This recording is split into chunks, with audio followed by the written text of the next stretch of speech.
I'd like to call Recording the, in progress. good meeting, ladies and gentlemen. I'd like to call the May 19th, 2022 meeting of the Santa Barbara Harbor Commissioners to order. Are there any changes to the agenda? Chair McRae, Excuse me. no changes. Let's do a roll today. call first. Oh, Commissioner Anderson, Here. Commissioner Kramer, Here. Commissioner Hanrahan, Present. Commissioner Nelson, Here. Commissioner Stanwyck, Here.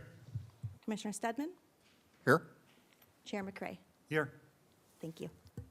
All right, now, are there any changes to the agenda at this time?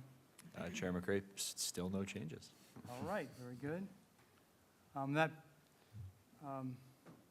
brings us to general public comment. Do we have anybody who would like to speak from the public? Yes, the gentleman on the left in the second row, my left, your right. Yeah, Yes. we do have two speakers who have turned in speaker slips. So we have Michael Cohen first, and then Kim Mallory, sorry.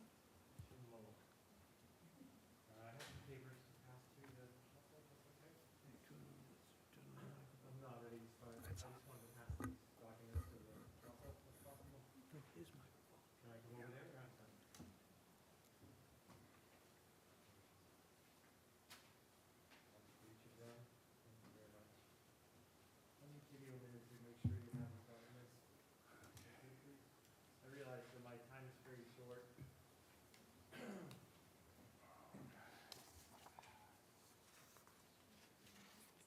Hello, my friends.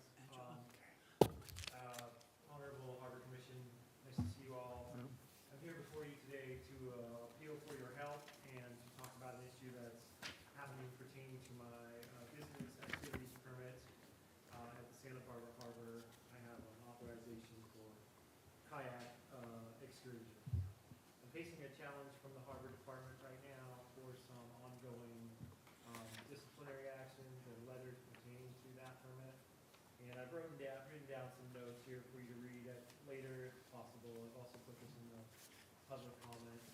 But essentially the Harbor Department has started to call out previously unknown, unenforced rules against us, causing a great deal of challenges in our operation. And we've been cited multiple times. And we've reached out to Harbor Department to try to talk about it and discuss it. And we've been given a second violation letter. And I'm concerned about loss of my permit or being changed in a way that makes the operation inoperable. At issue primarily is just the blocking of the right-of-way on the launch ramp and the use of the launch ramp for our staging and operation for our kayak tours. And I have had this permit since 2001 and always been in good standing. I've run hundreds of trips and have hundreds of five-star reviews, and we've never really had this challenge before. But starting on May 10th, May 12th, I started to receive letters of supposed violations. And the real challenge for me is that most of these violations, I really have not seen language or any type of written documentation to support them. So after reaching out to Harbor Department to try to remediate it, I was instructed that we have to just reduce our time on the ramp to 20 minutes, which is just not operable for us. We deal with a lot of tourists and travelers and also people with disabilities or elder or youth, and so it's very hard for them to move kayaks or to, Your 2 minutes is up now. sorry, I didn't see my phone. Anyways, I'm requesting that please have a hearing for the business activities permitting subcommittee, and also if we get back in front of this organization again, if we can get some help in working with Harbor Department. Thank you very much. And I'm here for questions. I'll go public comment aloud. Any questions? Thank you. Are there any questions for Mr. Cohen? I have a comment, question. Yes, Commissioner.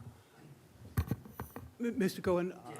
I don't know you, of course, I've never taken a trip on in your business, but I know you've been in the water, in the harbor for a long time. Yes. I'm wondering if there's any way of having a mediation of this situation? I really would like that. And Mr. Wiltshire, can this be done? I know there's a rental mediation task force in Santa Barbara. I don't know if there's anything within the city to do a mediation?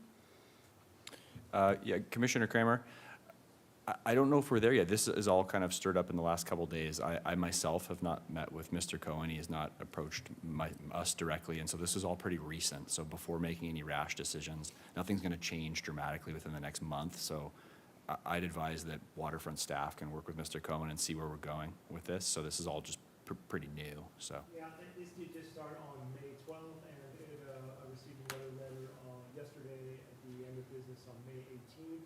And so I'm coming to you now because my concern is that we're going to have to go another month before I can get in front of you. And I will reach out to Harbor Department to try to work out this process. My fear is that they're going to put unwritten standards down that are making my operation inoperable. And I really want to point out that we have been running in good standing for over 20 years. So these charges or accusations are coming up out of nowhere on May 12th, going into the busiest season I've ever experienced with the rebirth of COVID and trying to rebuild my business. I'm concerned about the summer and the renewal of the permit in July. So I think that's why I'm before you, to make you aware of this. I will reach out to Harbor and try to work out a viable solution. I think we have, Betsy, on another issue, talked at the BAP, which is the subcommittee, the Business Activities Permitting Subcommittee, which is generally made of the three of you all. You probably know about that. Thank you very much for your time. Thank you for your comment.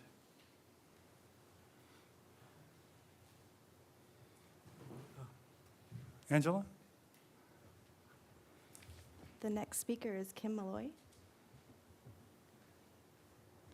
Welcome. Thank you. Good evening. I'm just following up on Mike's comment. I really want to make sure that we understand the people behind this.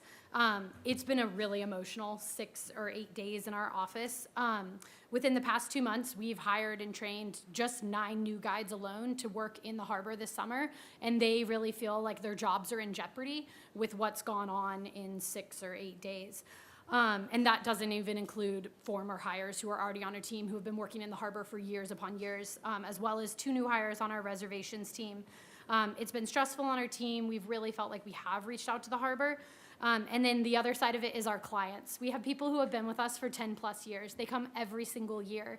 And now this is in jeopardy, them being able to experience Santa Barbara and the harbor. It includes the Wounded Warriors Project, First Descents, which is a nonprofit in Colorado that helps cancer patients experience the great outdoors. They do the harbor with us because they also stay at a hotel that's right next door to the harbor. And then low income and first generation college-bound students from schools all over the Central Coast.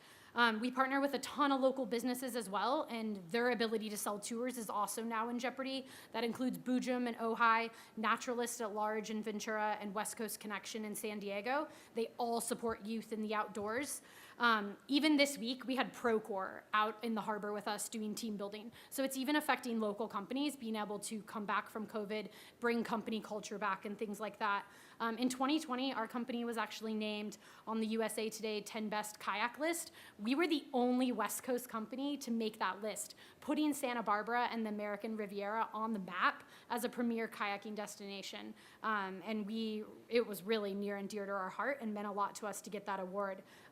Mike is very humble. He's on the Marine Sanctuary Advisory Council. He's a member of America Outdoors, which is the largest outdoors consortium of top companies, oars, tons of companies in it. He's also on the board for Visit Santa Barbara, and he does a lot to bring tourists to the local area.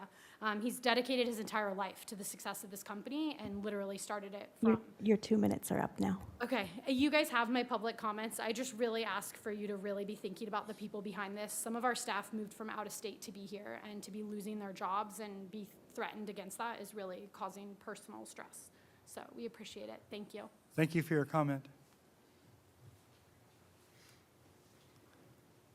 So it appears that you guys have a path forward already offered to you, and I'm looking forward to hear the results of that.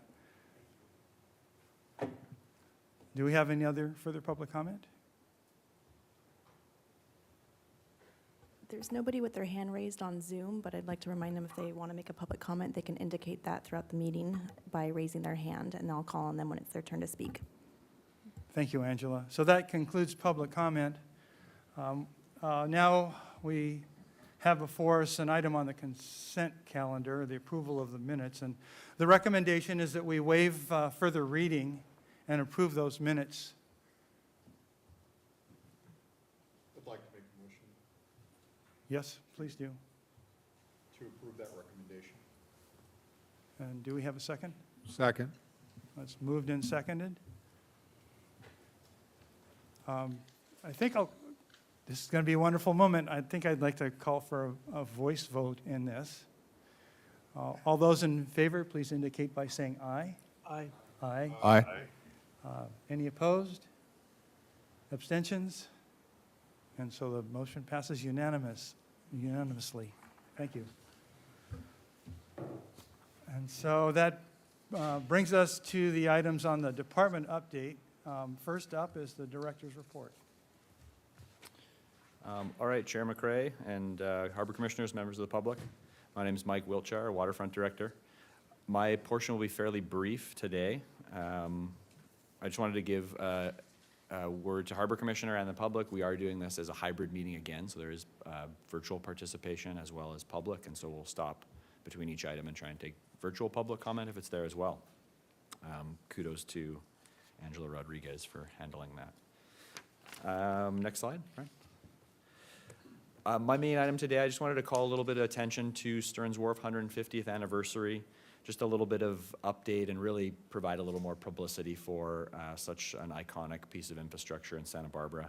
Stearns Wharf was built in 1872, so 2022 marks its 150th year of existence.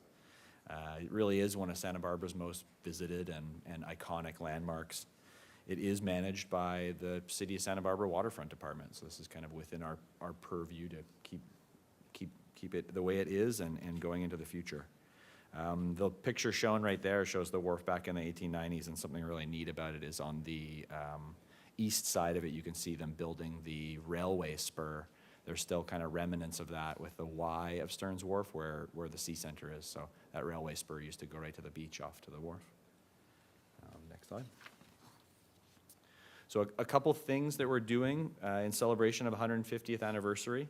So the Waterfront Department and the wharf merchants have been working together to put together events and kind of carry them throughout the year. So some things that are underway is Wharf Wednesdays. So every first Wednesday of the month, we fire the historic cannon at 6 p.m. It's been a pretty good time, so I recommend getting down there and hearing that. There's live music from 6 to 8 p.m. and specials at all the wharf businesses. Next slide. So some other things that are going to go on through the year just to sort of drum up interest down there and get locals and visitors down to kind of celebrate the wharf. We have scheduled a fireworks show for October 8th. That's a Saturday, so mark your calendars. It'll be kind of the scope and scale of the Parade of Lights fireworks. So it'll be a neat event. Still working with commercial fishermen to possibly get a wharf commercial fishing market, potentially a tall ship visit, and potentially a naval ship visit. The naval ship visit's looking a little bit more like it'll happen next year, but we're still kind of trying to get some of these big events lined up. Next slide.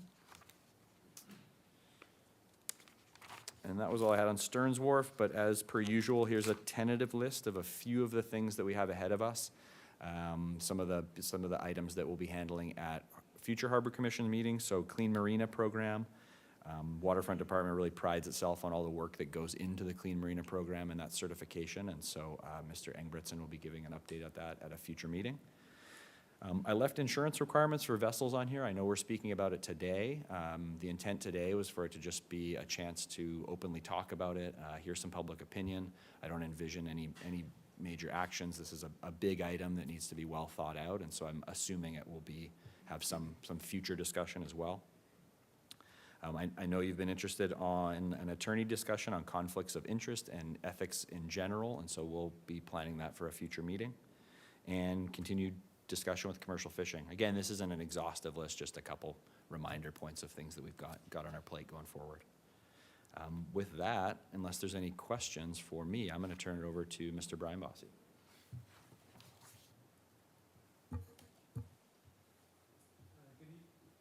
Good evening, Commissioners. Part of this month's business report, actually the whole focus of this month's business report, is a brief overview of the department's budget situation through the end of the third quarter, which is March 31st. So on this first slide, you will see our revenues through March 31st of this year. On the left are the four various revenue programs that we have. Next column is the 2022 budget. The third column over is where we're at as of March 31st. And then on the far right is where we're at as far as overall budget is concerned, 75% through the fiscal year. So as you can see, big picture, we are doing much better than we have in the last few years. Obviously, that isn't too hard to do since the last 2 years were riddled with COVID implications. So we're finally seeing a comeback, which is great to see. Our revenues are exceeding our budget estimates currently. Our commercial lease revenue is up 21%. That's almost $300,000 over last year. And I'm going to say over last year again, noting very bad year. But still, it's a positive, so we're happy to see these numbers. Our food services, this includes both Stearns Wharf and the harbor, is up nearly 31%, a little over $600,000 versus last year. And our parking revenue has really increased over last year. We are up almost 40% from last year, to the tune of $715,000.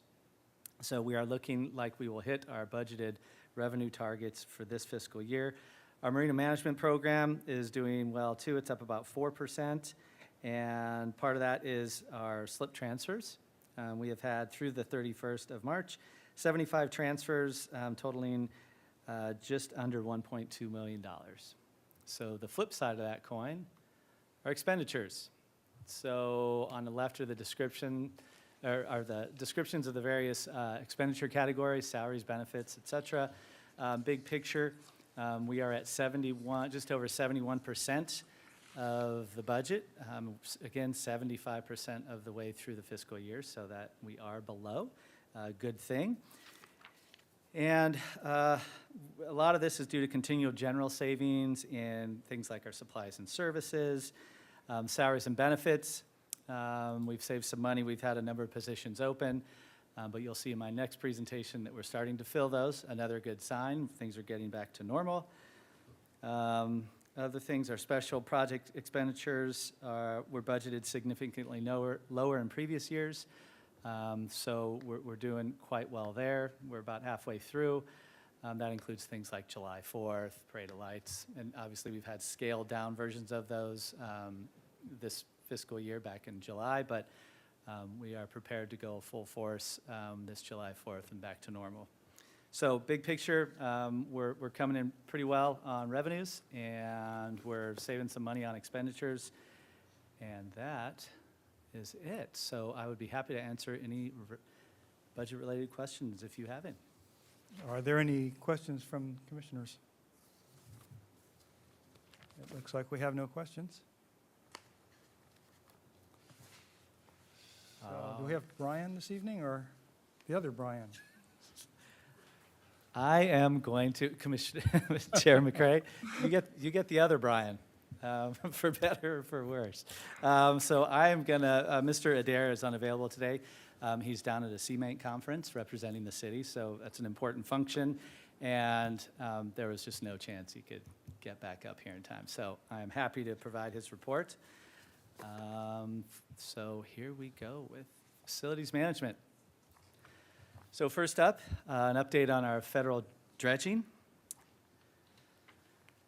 So our federal channel dredging, it's a program you all are very well aware of. It is funded by the federal government through the Energy and Water Appropriations Bill.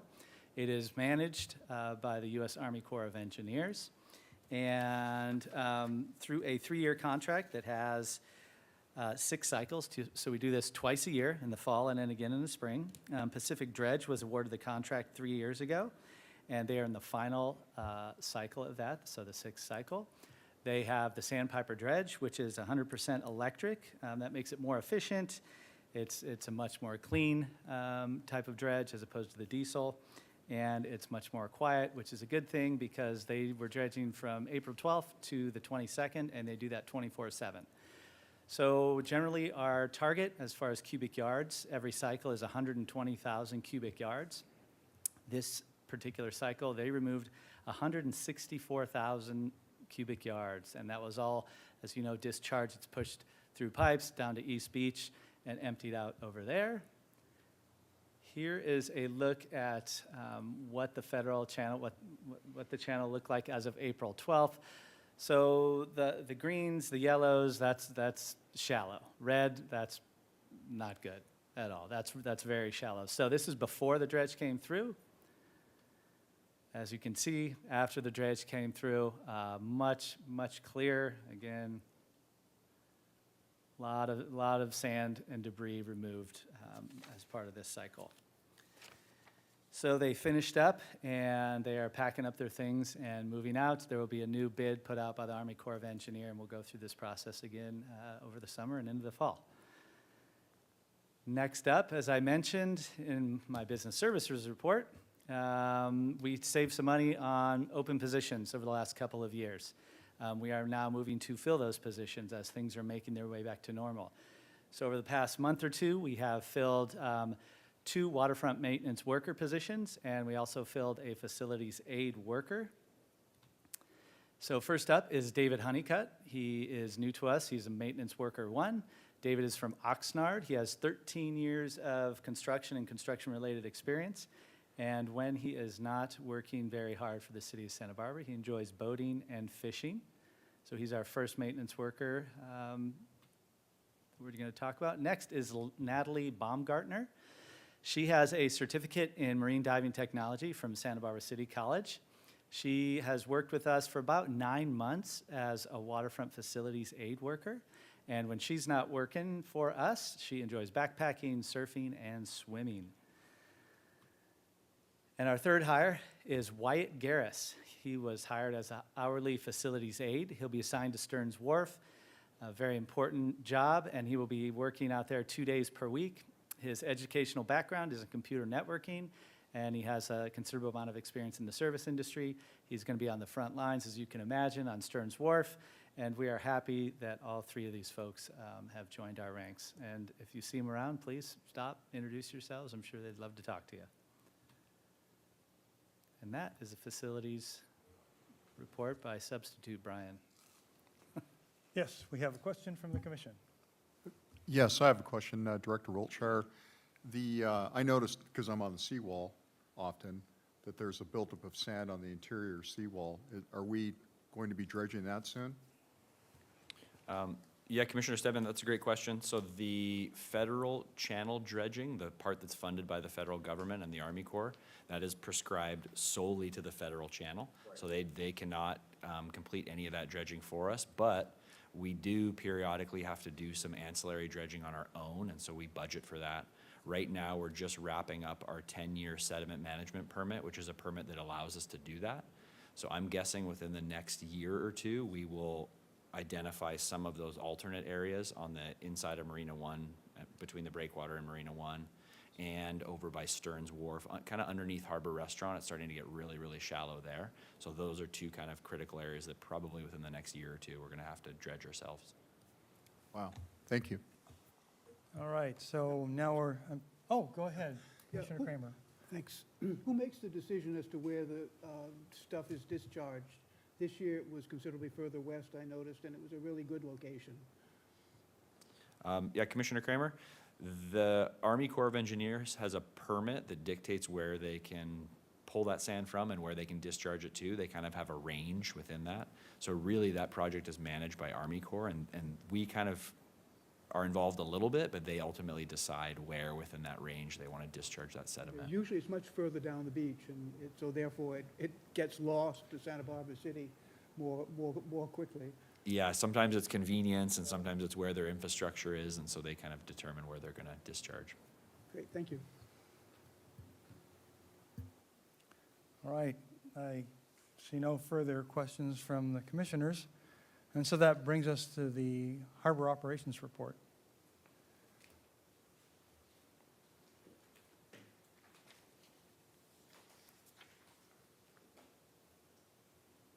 Good evening, Chair McRae, Good evening, Chair McCray, Good evening. Commissioners. Nice to see you all again in person.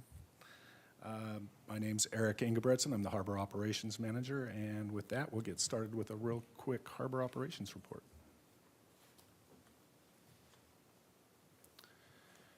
Just a quick recap on Operation Clean Sweep this year. Our annual seafloor cleanup event occurred on May 7th. We had approximately 45 volunteers, including divers, and we netted a little over 2 tons of debris from the seafloor. We focused mainly on Marina One's A through F fingers for cleanup, and just some great pictures of the event itself.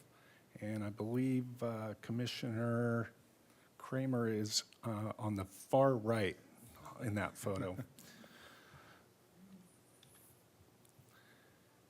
Some of the debris removed this year, or junk as we sometimes call it, crab receivers, urchin baskets, galvanized pipe, steel cables, cell phones, outboard motors, just about everything except last year we did find a kitchen sink.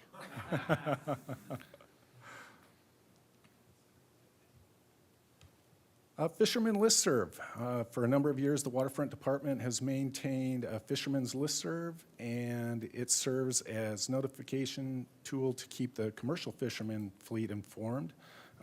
It does need some updating. I've been sending out blasts and getting a lot of undeliverable messages.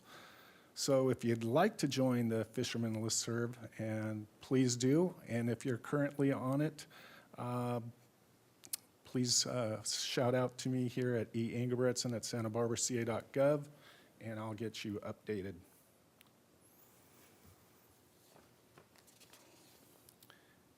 And I'm going to back up just a little bit here.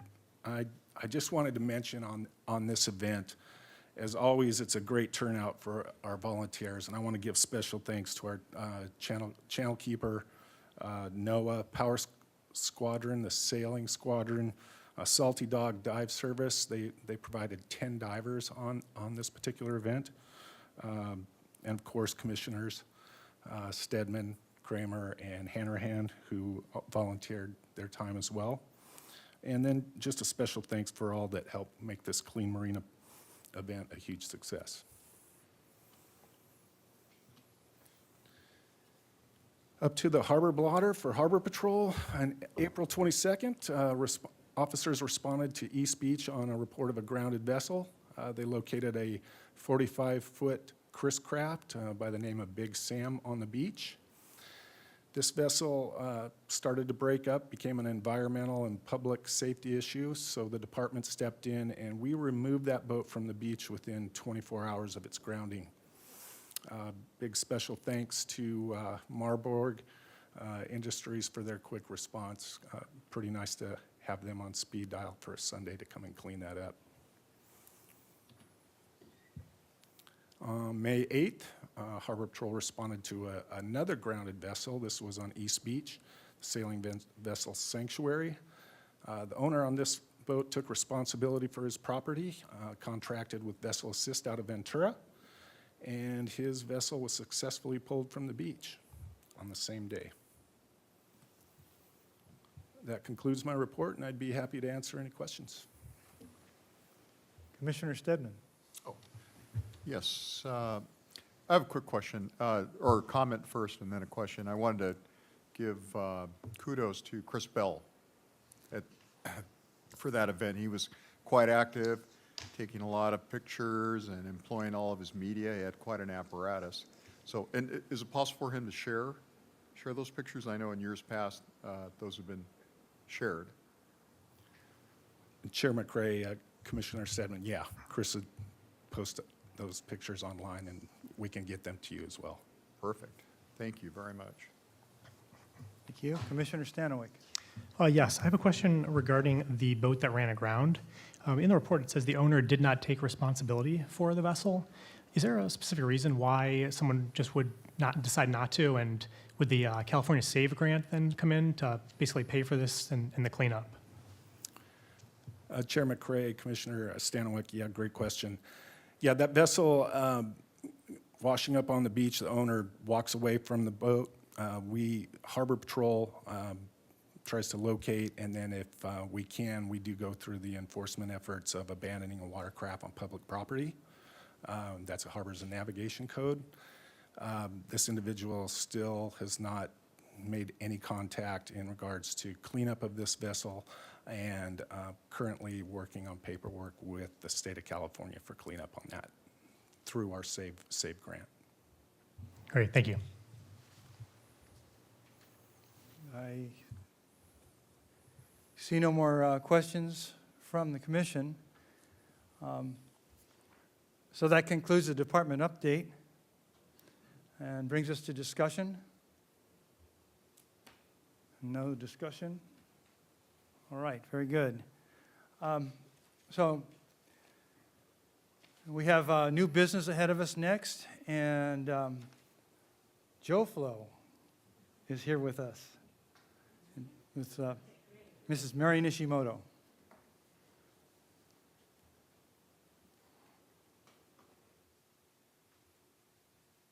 Okay, so I can sit right here? Great. Oh, I can't see up here, though. Okay. Hello, Chairman McCray and the commissioners. I want to thank Mike Wilshire for inviting me to speak to all of you and tell you a bit about JoFlo. JoFlo is the Joint Oil Fisheries Liaison Office of South Central California. And the area that I work in, and I'll get into more about what I do, is off of San Luis Obispo, Santa Barbara, and Ventura counties. Okay. Well, so JoFlo stands for Joint Oil Fisheries Liaison Officer. I am the liaison. And what I want to point out here is that there has been a need for a long time for a liaison between the oil and fisheries industries. And what we have here is a scatter of newspaper clippings from the 1960s. And this was a time when commercial fishermen began to let the public know that they were very unhappy about losing gear in regard to the oil exploration and development that was happening and at an increasing pace. And so this continued. The oil exploration continued through the 1980s, and development has continued, and activities have continued that are related to maintaining the platforms and facilities, and also plans ahead of us are going to be directly related to decommissioning. And so why do we need a person like me? Is that there's a need to directly address the at-sea space use conflicts between the commercial fishermen and the oil companies who are out there on the water every day. So there's a need for a system of advance notice of the two industries that are working together offshore in the same area. And this method of communication needs to be quick, efficient, and reliable for both industries. So before I get into what the functions of JoFlo are, I want to give you some background. And in 1983, John Richards, the Sea Grant Marine Advisor, convinced the commercial fishermen and the oil industry reps who were feeling like they were butting heads and at each other to meet. I shouldn't say at each other, let me take that back. But the grievances were being said from the commercial fishermen, and the oil industry had to consider it seriously. And so he was able to encourage them to meet, get them to meet in formal, mediated negotiations to address the problems. And and right away, the Joint Oil Fisheries Committee was formed, which was comprised of equal numbers of commercial fishermen and oil industry reps to identify the specific problems and the risks that are offshore, and then to also seek real solutions through a dispute resolution process and importantly, consensus building between the two industries. The committee defined the structure and the function of the Joint Oil Fisheries Liaison Office, JOFLO, and it was designated and is still today a neutral entity. JOFLO is funded by the Committee of Oil Industry members, and today that is Beacon West, Chevron, ExxonMobil, and Freeport-McMoRan. So there are 5 main functions for the liaison office. The first is, and most importantly, is to facilitate inter-industry communications. Another very important thing is that there's an oil service vessel traffic corridor program. Oh my, so sorry about that. Okay. There's this oil service vessel traffic corridor program it establishes lanes for the service vessels to run through from ports and out to platforms and to moorings, and I'll get more into that. I'll get more into each one of these things. The third thing is that it assists fishermen with proper filing of damage and loss claims, and JOFLO, I keep records of the issues that arise, the reported at sea conflicts, and notifications that are between, from the industry to the fishermen, and also the claims that the fishermen file. And lastly, but very importantly, it's a clearinghouse for information to provide to the fishermen and the oil industry. Okay, so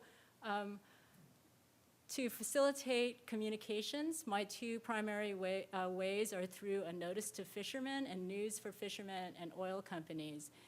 Notice to fishermen is very important and distinct in that it is my means of getting in touch with my list of fishermen through email, primarily, to let them know about oil company activities such as ROV surveys, inspecting the platform and pipelines, mooring overhauls, as you see here, and it provides details of where, when, and how it's going to be done. The other thing I do is I provide news for fishermen and oil companies about what I think concerns them. So Craig Fusaro, he's the founding liaison officer, and he pretty much built this structure, built the office so that it now runs smoothly. He retired in 2017, and so I came aboard in 2018, and his main thing excuse me, was that he is there to connect fishermen and the oil industry. You can see which one is the fisherman, which one's the oil man, very directly and very quickly.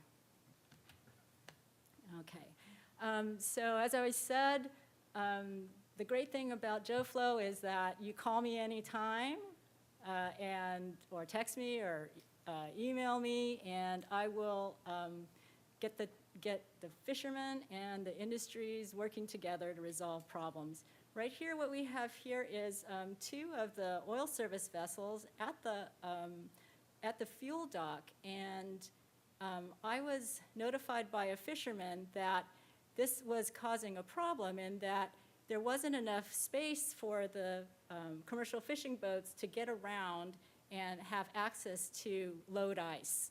And what was great was that the fishermen actually gave me a very doable solution.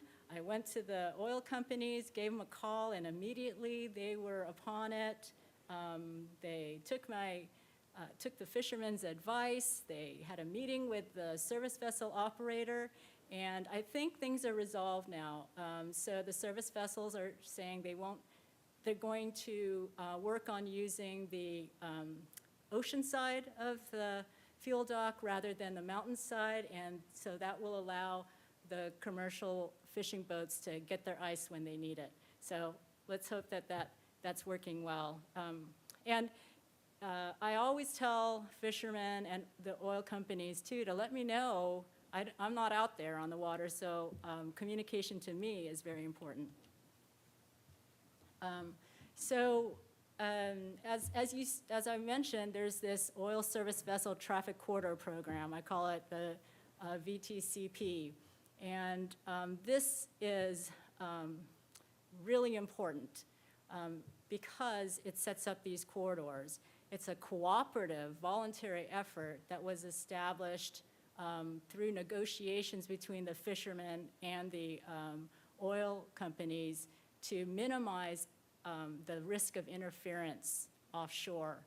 The oil service vessels, they agree to use these corridors as they go to and from ports and their platforms and moorings. And if there is damage or loss of fishing gear, it's agreed that if the loss is outside of the corridors and within the program boundary, and I'll show you that on maps, it's presumed to be due to the identified oil company if the vessel was within a reasonable distance from the incident and could have come into contact with the gear that was lost.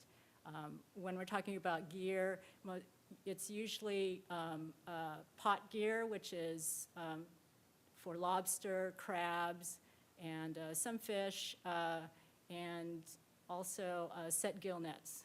If a fisherman intentionally sets gear within the quarters, because they're not excluded from it, they need to know that it's their responsibility to fish there. If they lose anything, it's not on the onus of the company. But keep in mind, as all vessels do operate offshore, safety first, and everyone is vigilant, looking for gear, I do hope.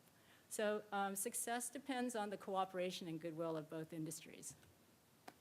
So I'm going to show you two maps, two charts, and I'm sorry I didn't put them together to give you the picture of the whole channel, but I'm going to, right here we've got the East Channel, and the heart marks where the harbor is, Santa Barbara Harbor, and the next chart will be the West Channel.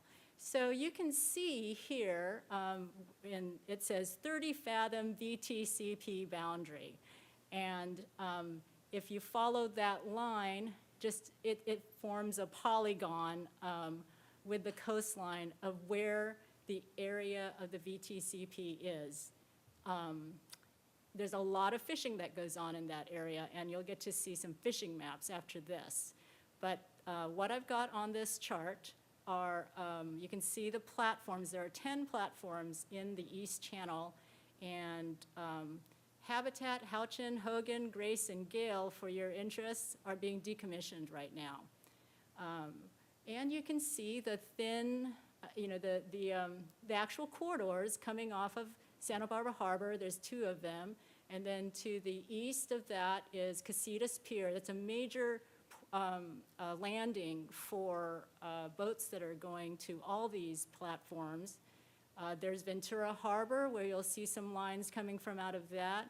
And then down furthest south to the east corner there, right corner, is Port Hueneme. And the vessels are to transit through those corridors, or otherwise they risk interactions where the fishermen can claim loss. So that's the channel there. And here's the West Channel. And here we've got 8 platforms out of the 20. And you can see that Hidalgo, Harvest, Hermosa, and Holly are the platforms that are being decommissioned right now. And you can see the boundary a little bit more clearly, where we have the 30-fathom line, and then west of Gaviota, it extends out to 50 fathoms because of the coastline is a bit steeper, or the bathymetry is a bit steeper. So I want to flash this to you guys too, to show you that those corridors are really important because this is AIS vessel tracking of boats, fishing boats that are 60 feet or bigger that are transiting through the channel. And this is over the course of, I think, 2007 to 18 or something like that. I'm sorry, I can't remember the years. And these maps are from the Aquaculture Opportunity Area Atlas, which is an analysis that NOAA did for the planning of aquaculture offshore. But this is useful for me as well and for you to see in that you can see the transit paths are everywhere and they're always direct. It's a straight line going from harbor to where they want to fish. Then you can see in these kind of heat maps where the fishermen are fishing. We've got the fisheries lobster traps, halibut trawl, longline, crab traps, and gill nets. And I want to point out that you can see how if those corridors weren't there, there would be interactions, much more interactions than we have now. So that's the importance of the corridors, and I do monitor those and remind the oil companies, because the boats don't always remember to stay their course because it's very tempting to kind of shave to save some gas. And so they just need to be reminded. So that's why I'm here. The liaison office functions, another one is to assist the fishermen in the process of filing claims, and there are 3 ways fishermen can do that. One is, 2 of them are actually government programs that have been fed money through, from the oil companies who are paying fees to the government. And so we have the Local Fishermen's Contingency Fund that will compensate for losses inside of the state waters in Santa Barbara County. State waters is 3 miles inshore and inshore. Then there's the federal program. That's the Fishermen's Contingency Fund program put by NOAA Fisheries, administered by NOAA Fisheries, and that will compensate for gear loss, and in addition to what the Santa Barbara County program doesn't do, will also compensate for economic loss. And then the third avenue that fishermen can do is that they can actually do a direct claim to the oil company, and that's where, in all 3 things, I come in to help the fishermen build a proper claim. I don't advise the fishermen, but I do help them make sure that they're presenting a clear case. Okay.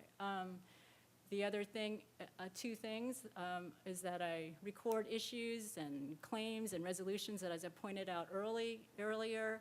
And right there you see a box of the historic claims. There are at least 3 or 4 file boxes of claims through the years. And so it's been very important to fishermen. Down below, we are now building with funds from the South Bay Cable Fisheries Committee. They provided JoFlo with funds to start, to build a library online of all the things that all the books that we, excuse me, have had across the years, and also online resources. And that is available to commercial fishermen and the oil industry, and actually the public if they need some information. So I just went over the main things that I do that are importantly part of JoFlo, define JoFlo, and but because of my interests, I also monitor offshore spatial planning and activities, because everything is connected and will affect each other. So we've got the wind energy area off of Morro Bay. I think you all know the Vandenberg Wind Energy Demonstration Area and the Aquaculture Opportunity Area in the Southern California Bight. You can see from this image that in the East Channel, this is from Santa Barbara eastward. There's going to be eight areas considered for aquaculture development. And if you recall the maps of traffic and where the fishermen are fishing, this is going to be a matter that's going to have a lot of discussion and consideration. Same thing with the wind energy areas. There are fishermen fishing out there, and there are issues that must be considered. Lastly, I want to bring up that the liaison office historically has been helping the county with oil mitigation programs for the local commercial fisheries community through the Fishermen's Enhancement Program and the Fisheries Enhancement Fund. And right now, that is providing monies to reimburse fishermen for their safety gear. The fishermen were interviewed many years ago, and they pointed out that that was very important for them because they have to replace their safety gear every year. And so that is very helpful for them. The other thing I want to point out is that I've got all these green circles, and the Fishermen's Enhancement Fund has historically provided a lot of money that directly benefits the harbor. And for example, it funded the installation of the ice machine on the pier, put in a new hoist, had a feasibility study on the live fish receivers, helped fund the fishermen's market, gave funds to install interpretive panels, and provided seed money for the fishermen's gear storage area. So that's really JoFlo in a nutshell, what has been done in the 35 years past before I came, and I hope that I can strongly move forward with the program in the future too. Thank you, and any questions I'm happy to address. So before we move to questions, I'd like to admit that Mary Nishimoto, Dr. Nishimoto and I have worked together closely for many years at the Milton Love Lab. She has a very impressive background, and I'd like to invite her to share some of that, so that's on the table for questions as well. Well, thank you, Merritt. I should have mentioned, I've worn a different hat for many years, and I am a marine ecologist at the university. My work has focused on the ecology of platforms and the offshore reefs, and Merritt has been instrumental in that research as well. And I'm happy to address any questions about the ecology of the platforms, and I'll just leave it at that. All right, so now I'm turning to the commission. All right, Seth? I guess it's a two-part question. The first one is, do you have any values of claims that have been rewarded to the fishermen over the last 1, 5, any sort of time frame? You know, I'd be curious about. I will have to look at that. Yeah, I haven't kept a tally on it, but that is a It good didn't look like question. those folders were on a spreadsheet, yeah. And then I guess the other one is, do you foresee any issues, or have there been any issues yet with the decommissioning? Has there been any sort of feeling of the oil companies cutting any corners or posing any new risks that now there's new activities of decommissioning? The oil companies have historically been very good at planning and informing JoFlo about upcoming activities, and I do see that in the future, as we start to figure out what is going to be done in the future, right, that then planning will have to involve Joe Flo to help facilitate the communications between the commercial fishermen to make sure that we minimize any risks of interference, right? Because I don't know yet at this time how much more traffic there will be on a daily basis. I expect there's going to be closures of areas, and that will have an impact, and fishermen have to be informed about that early in the process. The first step is really to see where we go with what the disposition plan is going to be, whether the platforms are, on an individual basis, are they going to be left in place partially or actually pulled out? And the amount of time that's going to take to do either one of those alternatives is going to be different, and the impact on the fishermen short-term as well as long-term is going to be different for those two alternatives. Thank you. Yes. I want to say that the new form of energy is offshore wind. And its impacts on the commercial fishing industry will be as great, if not greater, than the oil industry. And right now, fishing associations from Crescent City to San Diego are having conversations about how they're going to deal with this, as well as a pending oil lease sale, which is going to happen in the near term, not the long term, and it's going to happen before all the environmental assessments have been completed. And everybody's trying to figure out a way to grapple with this beast. And interestingly, everything that's popping up is, well, at least JoFlo had a model that basically created this interagency, industry collaboration. And so right now, they're talking, all the organizations are talking about establishing a similar model to deal directly with the energy companies and not through all the state agencies and local bureaucracies.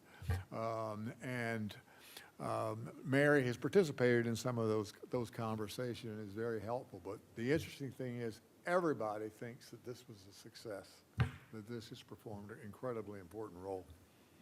That's good to hear. Do we have any? Yes, Commissioner Hammerhand. Thank you, Chair McCray. Thank you very much for your very educational presentation. That was great. I had a quick question about the recent Refugio oil spill, $230 million settlement. My understanding is that some of those funds are to be attributed to commercial fishing. I wonder if you had any comment, or is there any further insights about that? I do not have any information about that. Okay. No worries. Thank you. Yeah, that settlement has two classes. The property class, people whose properties were impacted by the spill, and the second is the fisher class. And the fisher class, these funds will be distributed based on claims, but it's all assigned to, they have to show fish tickets essentially for the fishing blocks where the oil spill occurred. But it's going to be very important for our fishermen. It's going to happen. Thank you. Before we let you get away, Dr. Nishimoto, just a couple of things. This is an opportunity for you to put some notice out as to how to get some of this information. The VTCP map, is that available online? And if so, where? It is not readily accessible. Okay.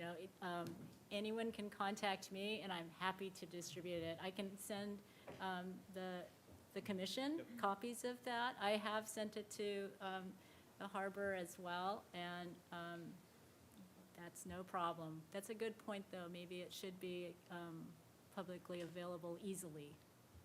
Thank you for that. And then I noticed, I've noticed before that JoFlo actually serves as a clearinghouse for a lot of marine information, especially pertinent notice to mariners that apply here locally. And so I get that as an email. Is there a way that people, commercial fishermen or others, can get on your email list? It has always been a word of mouth to expand the email list. And right now I have about 140 fishermen that are on my list from the 3 counties. And I always implore them to tell their friends. And so right now, that's what I rely on. I will take suggestions, though, on other ways to reach out to the commercial fishermen. Thank you very much. Yes. Maybe you can work with Eric on his listserv and, you know, broaden your reach. Yes, yes, we have. Yeah, we have coordinated Yeah, and- we and have. shared Yes, lists. yes, I should have mentioned that, I'm sorry, yeah. I should have assumed that. Thank you. All right, so I'll check and see if there's any public comment on this item. Right now, there's nobody with their hand raised on Zoom, and I don't have any speaker slips from the public here. All right, so I guess that concludes public comment on this item and brings us to the next item on our agenda, which is the item 7, the Waterfront Municipal Code amendments.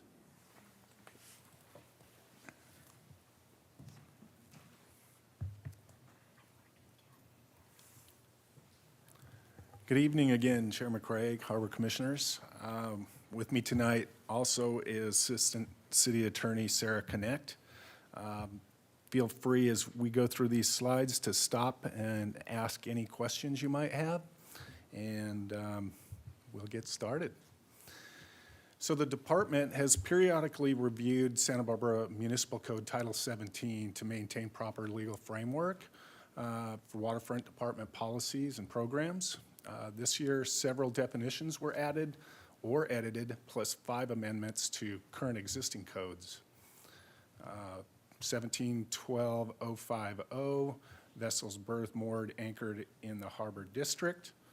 1720-005, slip assignment policy, and 1736-040, which pertains to 72-hour vehicle parking limit in the harbor parking lot.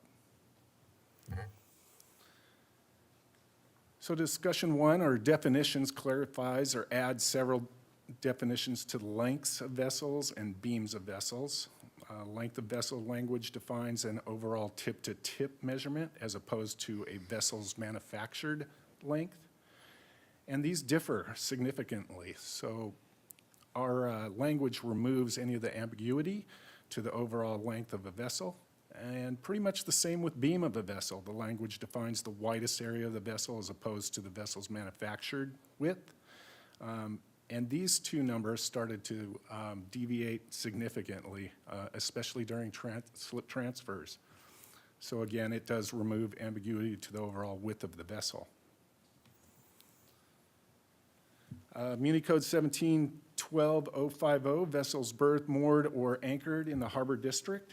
The revision clarifies existing law that vessels must be operational with exception of the 4 floating objects in the harbor. Maintains the waterfront department's compliance with the local coastal plan to ensure that the Santa Barbara Harbor remains a recreational and commercial boating facility. Muni Code 1720-005B2A, slip assignment policy, proof of ownership required. This amendment clarifies the form of vessel ownerships provided to the waterfront department via state registration or federal documentation upon slip transfer. Failure to provide state registration or federal documentation to the waterfront department upon slip transfer would be cause for slip termination. And finally on this slide, the state registration and federal documentation become the final proof of vessel ownership.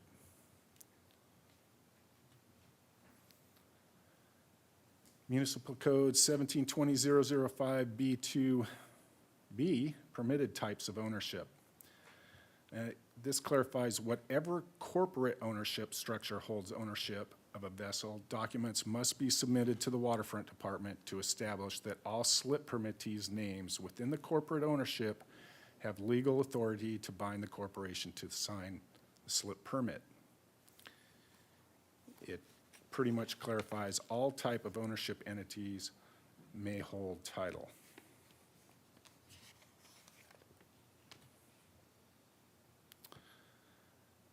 Muni Code 1736040B1, 72-hour parking limit in the harbor parking lot. We have some very creative folks.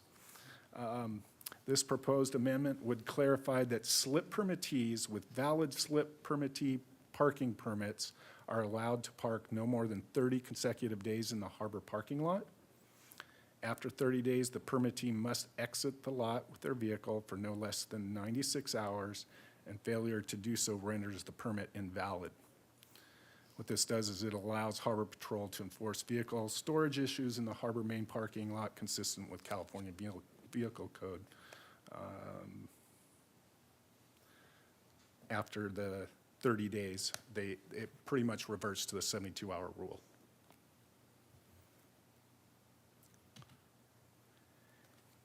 In conclusion and timeline, proposed amendments will codify existing administrative policies and practices and provide clarity to boaters, liveaboards, and slip permittees. Timeline, Harbor Commission, of course, tonight, Ordinance Committee on June or July, and City Council August. And with that, myself or Assistant City Attorney Sarah Connett can answer questions.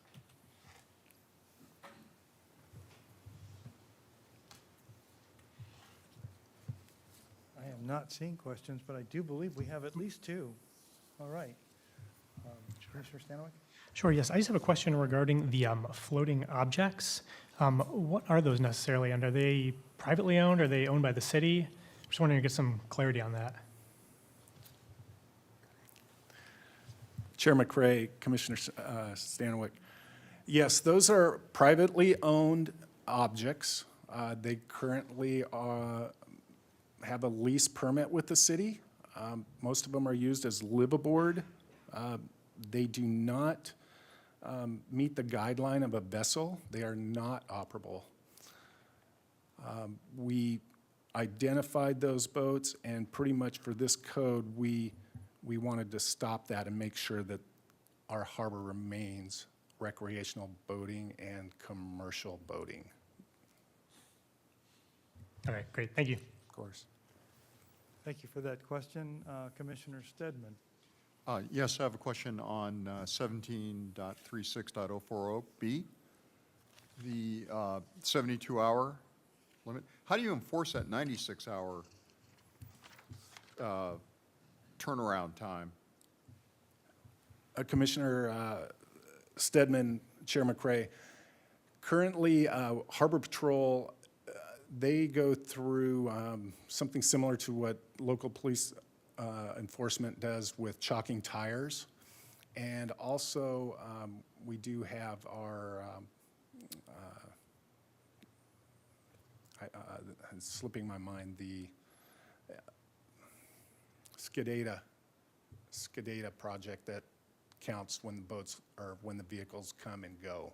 So if the vehicle doesn't leave within 30 days, SCADATA gives us that information. With license plate recognition, correct, thanks. It's part of our parking management system. So when you come through the front gate, all the gates and all that, that's all tied together with this. So it holds that data. Okay, perfect. Thank you, Mr. Ingebrigtsen and Mr. Bossy. Thank you. Commissioner Kramer? Yeah, I've also got a question about the floating objects. When was it decided that they could exist, and why was that so? And was any consideration given to a deadline for when they should cease to exist to be in the harbor? Chair McCray, Chair McCray, Commissioner Kramer, excuse me, sorry to get the Assistant City Attorney Sarah Connett. I do not know at what point they were decided that they could stay.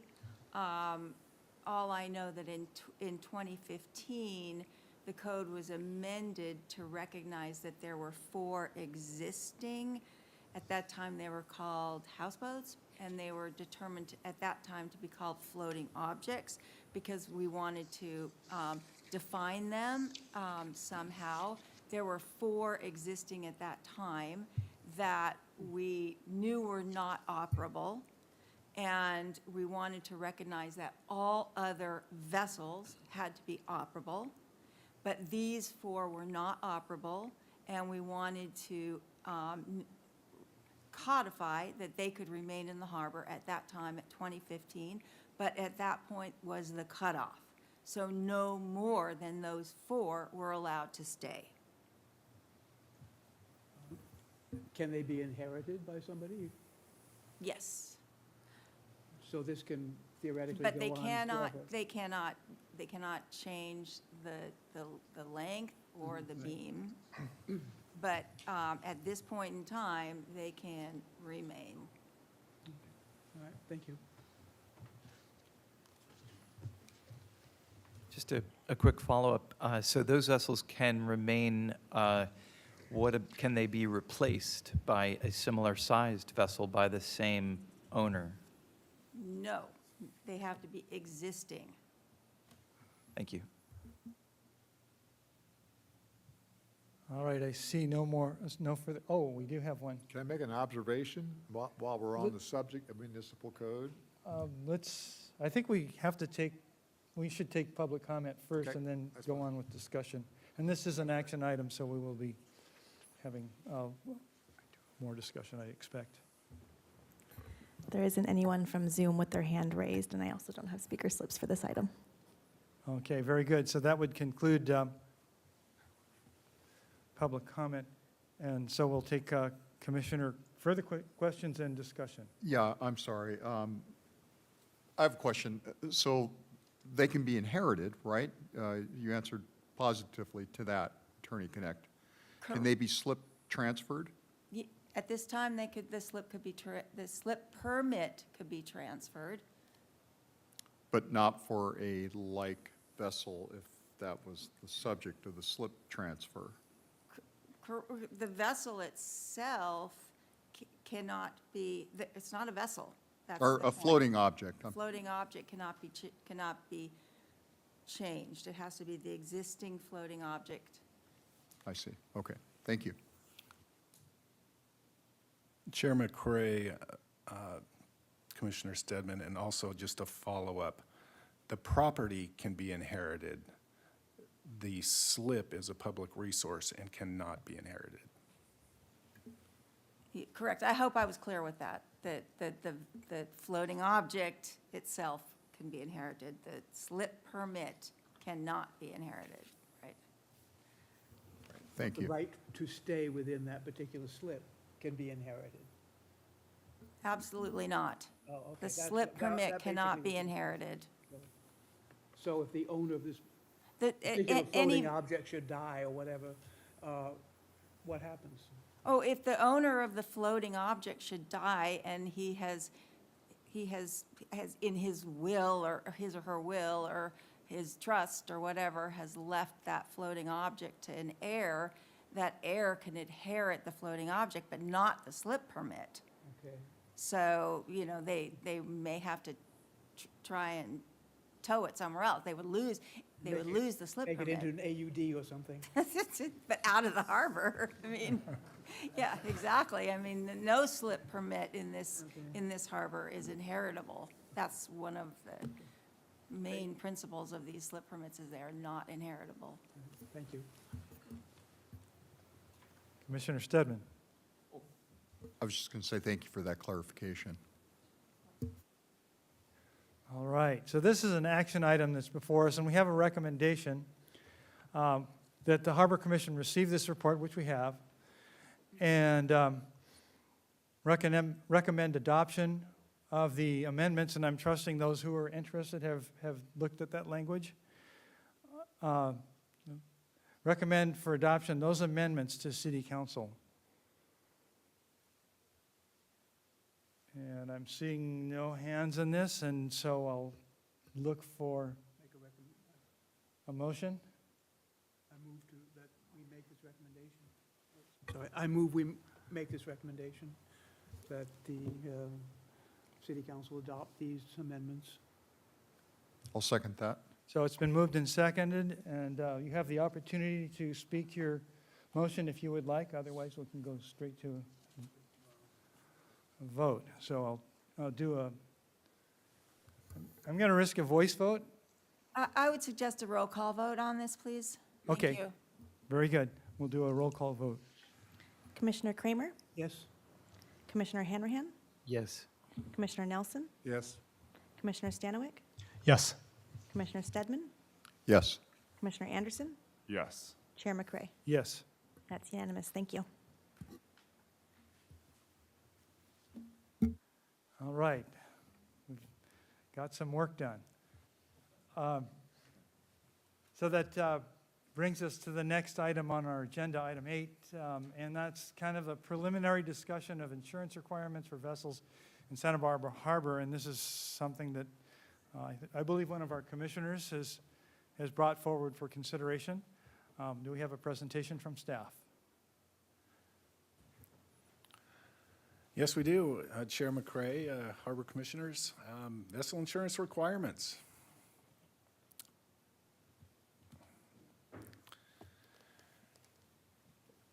So vessel insurance is brought up about every 5 to 7 years. And historically, vessel insurance has not been a requirement to moor a vessel within the Santa Barbara Harbor District. Currently, the city of Santa Barbara requires vessel permit holders to sign a release of liability as well as identify the city of Santa Barbara. Periodic interest on whether or not vessel insurance should be a requirement.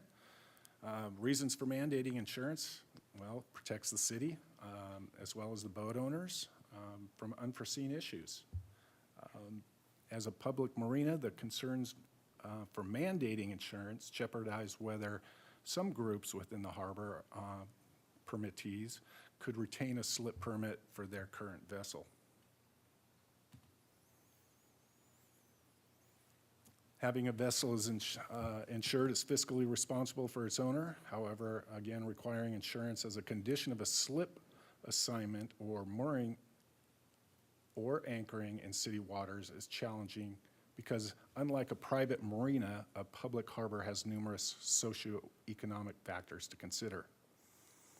Cement-hulled boats or wooden boats and some commercial fishing boats are often difficult and costly to insure.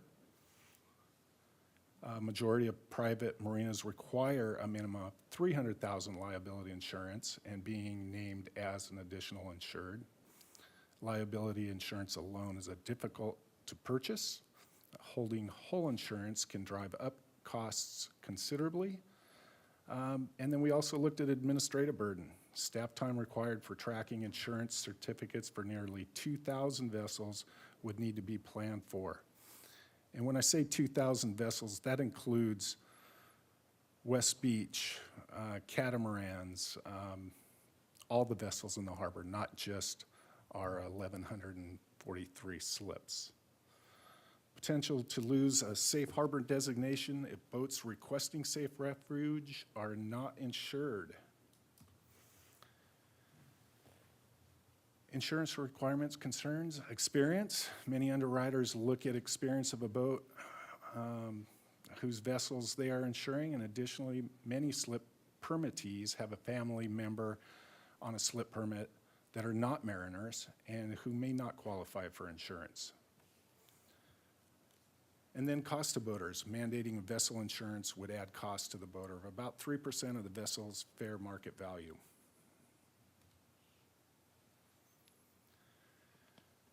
We also looked at penalty for noncompliance, especially with some other harbors that do have insurance. Noncompliance with municipal codes in other jurisdictions triggers a slip permit termination. This will require oversight and due process. Other impacts, imposing a law will add significant costs to our boat owners. And losing our safe harbor designation if we cannot take uninsured vessels during storms. Possible alternatives for noncompliance and permit termination. Some other harbors are grandfathering uninsured vessels and allowing them to stay in the harbor. And then to look at operability versus seaworthy, that comes up a lot in letters and with other harbors. Vessels are currently subject to, currently in Santa Barbara, all vessels have to be operable to remain in the harbor district. Establish amount of time for owners to replace an uninsurable vessel. Assess monthly fee to owners who are uninsured, have uninsured vessels, and increase, possibly increase the security deposit on file. So in conclusion, requiring vessel insurance as a condition of mooring in Santa Barbara to reduce liability of boaters in the city is a financially smart concept at first glance. But for discussion impacts to all harbor, it does really impact all harbor users. And we're here tonight to get direction from Commission. Is this something that we want to pursue or not? And that So I'm concludes. looking across dais for questions. I see Commissioner Nelson. I'm just curious, all of your considerations are negative. Talk about damning with faint praise. Usually a staff support, or a staff report would be, the reasons why we should do something. I think you kind of outline the reasons why we may not want to do something. So I'm trying to figure out what is the benefit from this, as opposed to it's expensive to purchase, it's hard to purchase, and it's not that reliable. So it doesn't seem to be a policy recommendation that is that positive, which makes me think, well, who would require this? And I was looking through the city's website, and I saw there's a risk management division. And did the risk management division that actually looks at, the city's self-insurance say that we've got a problem here that we need to address? Was there any review by that group? A great question, Commissioner Nelson. Chair McRae, at the very beginning of the slide, reasons for mandating insurance. It protects the city as well as the boat owner from unforeseen issues. That is the huge reason why. And I did speak with Mark Howard from Risk Management and quite some length.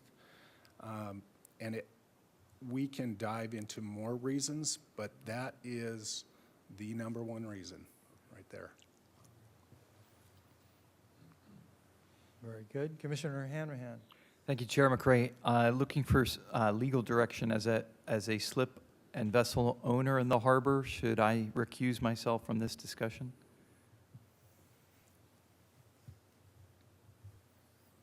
I'll defer to Assistant City.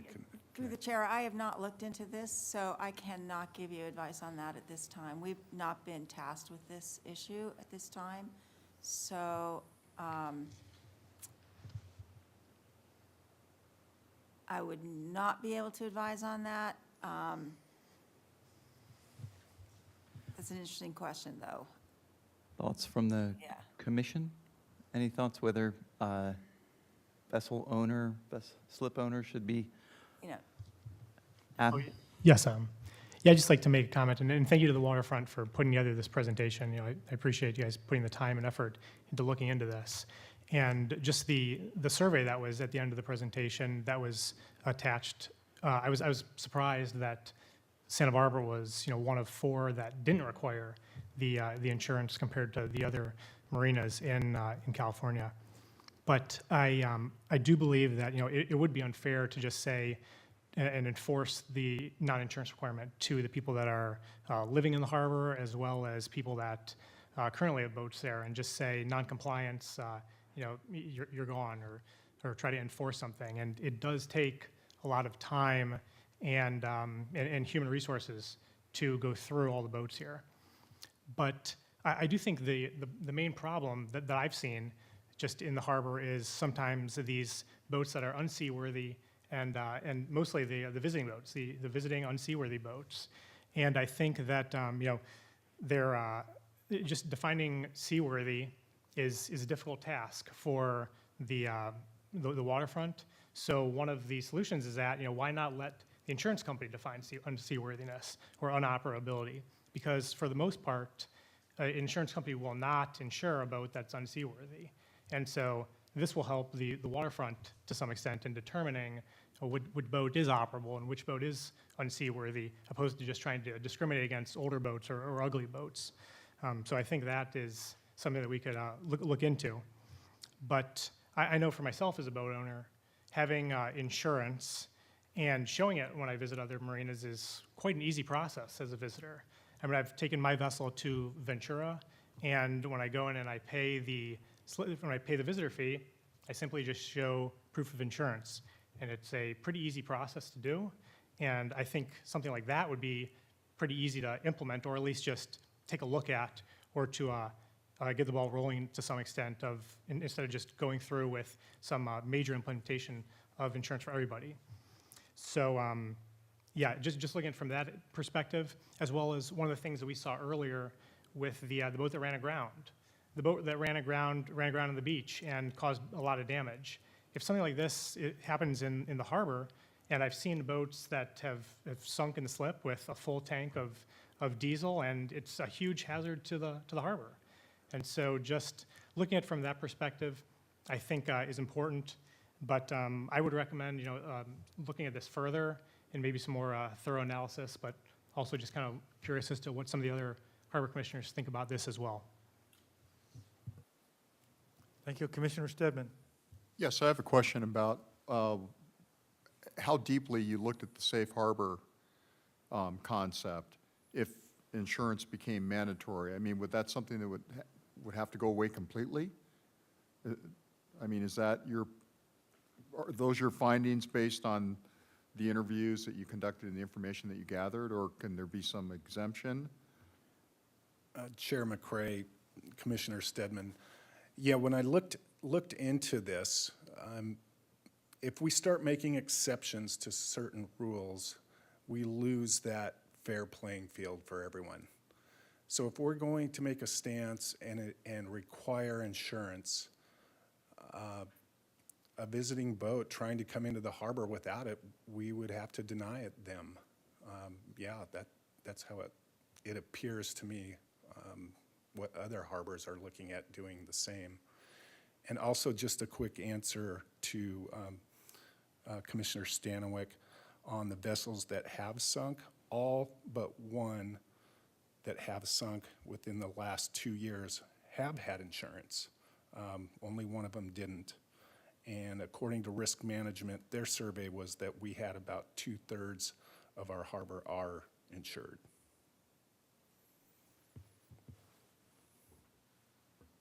Thank you for that. So I'm looking across the dais for other lights. Commissioner Kramer.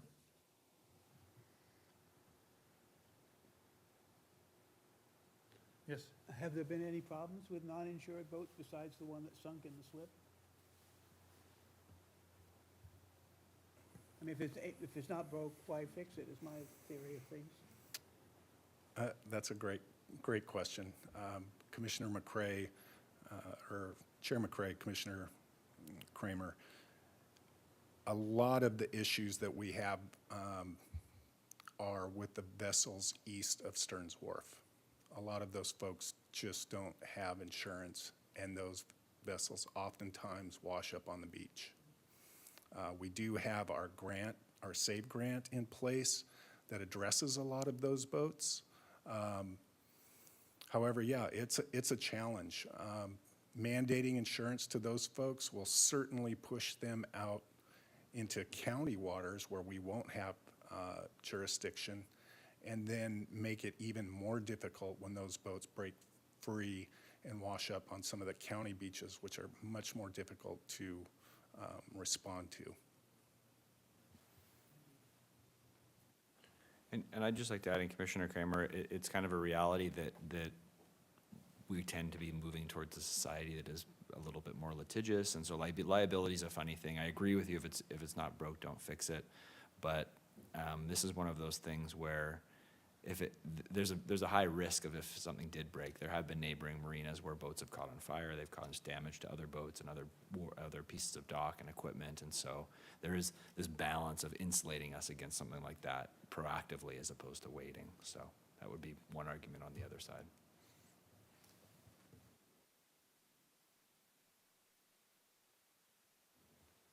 I'm not seeing anything further.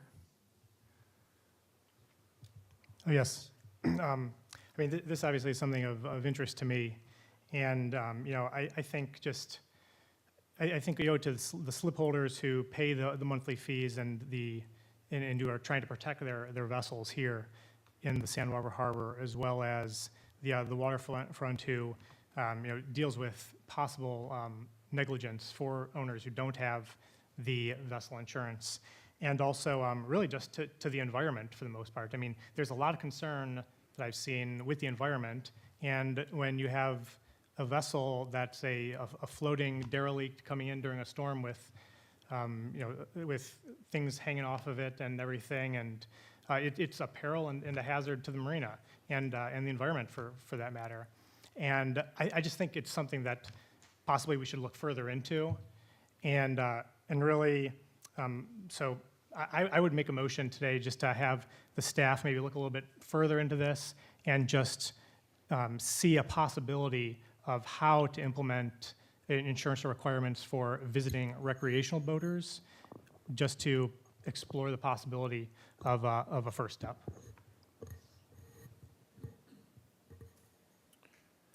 Just a reminder, Chair McCray, we do have public comment on this item as well. Oh, we have not before had it yet. Okay, so before we move any further with that and look for a second, we should have public comment and an opportunity to ask them questions. The first speaker is going to be Harrison Hale, followed by Ray Beninati.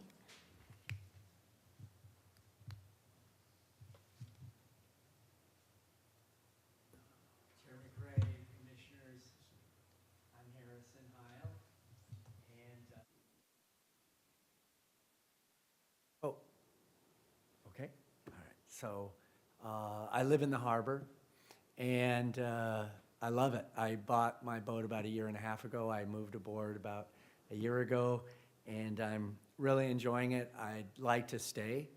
I just heard about this item coming before the commission about 48 hours ago. So initially, I was alarmed that the commission might be taking a vote tonight on this item, and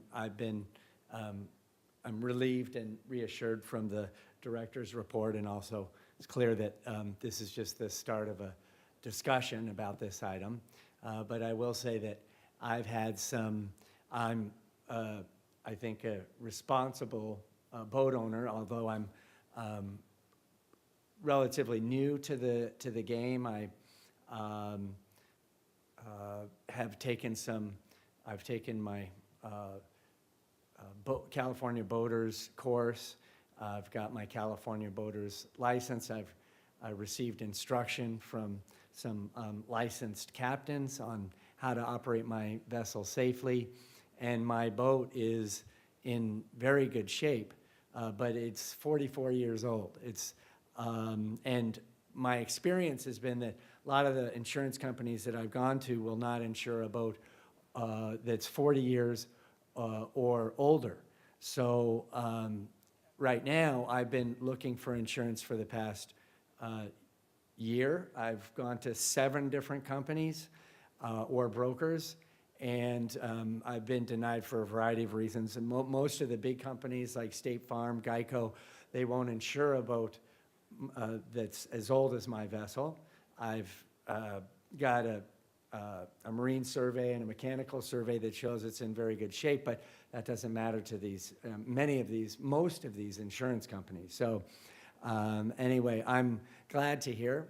2 minutes is up. Okay, I'm glad to hear that this is an ongoing discussion. I hope to contribute to this, and I like the idea of grandfathering in some of the vessels or some sort of long-term window for us to comply with any new ordinance that comes into effect. Thank you all. Thank you. And do we have any further public comment? Yes, this next one is Ray Beninati. Good evening. It's been an interesting and educational evening tonight. I'm very much like Harrison. We're actually boat neighbors. I bought my boat about a year and a half ago, and during the negotiations with the private, we had a private transaction. I was speaking with his insurance agent, and they assured me, you're going to get insurance, no problem, no problem. Well, I never owned a boat before. So I've changed my life. So I live on my boat with my son. It's a 40-foot boat. Loving it down there. But I've upgraded the boat, put in new radar, autopilot, and insurance has been something that I want to have. So they're saying it's 3 years you have to own the boat. So I'm hoping that this progresses for another couple years anyway, but I'm always actively trying to get the boat insured. And I understand what's going on here, and it could be a good thing, but there's a lot of different stories out there. Harris and I are kind of in the same boat. You like that? Yeah, so we're in the same boat here, and we want to do the right thing, and we're just kind of held up by the powers that be. And that's it. Thank you very much. Thank you. Thank you. All right, great public comment. Good to have people here and see you in person. Do we have any further? There's nobody else with their hand raised on Zoom and no further speaker slips. And Chair McCray, just a reminder to the commission and anybody tuning in, there was 4 or 5 written public comments that were sent out to you, to the commission prior to this meeting. So just to inform the public that they've received those. Thank you. I have seen them, and I trust the rest of the commission has. All right. So I'm going to, Commissioner Stedman. Oh, no, I was going to second Commissioner Stanowic's motion, actually, if you're putting, All right, so we will accept that Commissioner Stanowic's motion is still valid, and he has a second. Would you like to speak to your motion? Yes, I would. Thank you, Chair McCray. No, just at the beginning, it was brought up that this is an issue that usually comes to the forefront every 5 to 7 years. And due to the public comment and just the importance of the issue, I just think it's important to look further into this. So yeah, I appreciate the consideration. Thank you. Any questions for the maker of the motion? I got a question.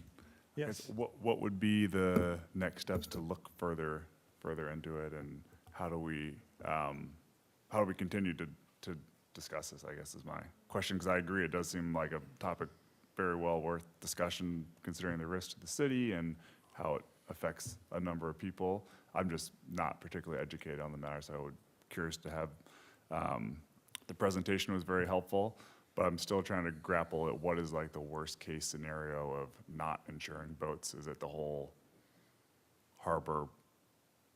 I mean, the harbor's insured to a degree. Like, what's the worst case scenario that we would face here by not requiring boats to be insured? Would be a question. Great question, Commissioner Anderson. The city is generally has a self-insurance fund, so the city is self-insured for that sort of thing. The waterfront pays a significant portion of our budget to insure our property, upwards of almost $1 million a year. So insurance claims increase those premiums just as everybody else are. We would have to budget for an increase in insurance claims, but yes, our property is insured.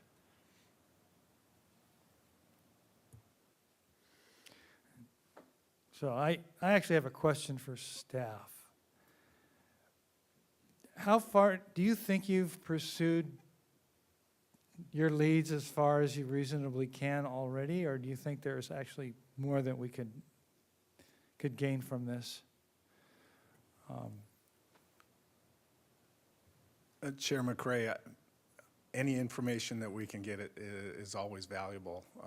I've even got a call to the state of California and looking at their mandates, what they did with the Department of Motor Vehicles and vehicle insurance, and how far away are we from when the state mandates vessel insurance. That's the question I posed. Additionally, looking at folks that are living out in our anchorage, displacing those folks where they're no longer living on a boat and essentially moving on land, what happens there? Conversation with Doss Williams on that. So, yeah, I'm all for researching and finding as much information as I can. No, very good. So I must admit that at this point, I am strongly opposed to this regulation until there's actually a demonstrated problem. I'm not opposed to considering it further, but I have a singular reason, and that is I just can't see myself advocating for turning a boater out in the channel away during rough weather because he doesn't have insurance, so that he can face that weather uninsured and without a safe harbor. And so that's kind of where I am with it, but I will basically tell you, I'll basically side with the remainder of the commission on this if you guys want to explore it further, guys and gals. Commissioner Stedman. Yes, I just wanted to add a little bit to Commissioner Anderson's question.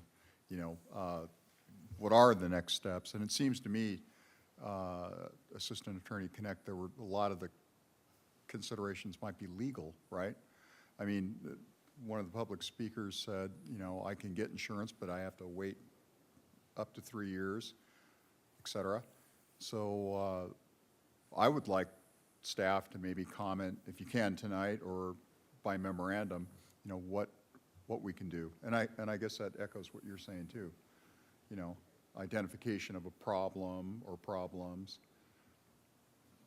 Yes, I mean, these issues have been solved in different ways to this point, from finding funding to pull derelict vessels off the beach to the vessel turn-in program and those kinds of things. So staff has done a wonderful job of addressing the concerns to date in other ways without requiring insurance, and I think it's remarkable. But if it's the will of the commission to look further into this, we can look further. Commissioner Kramer.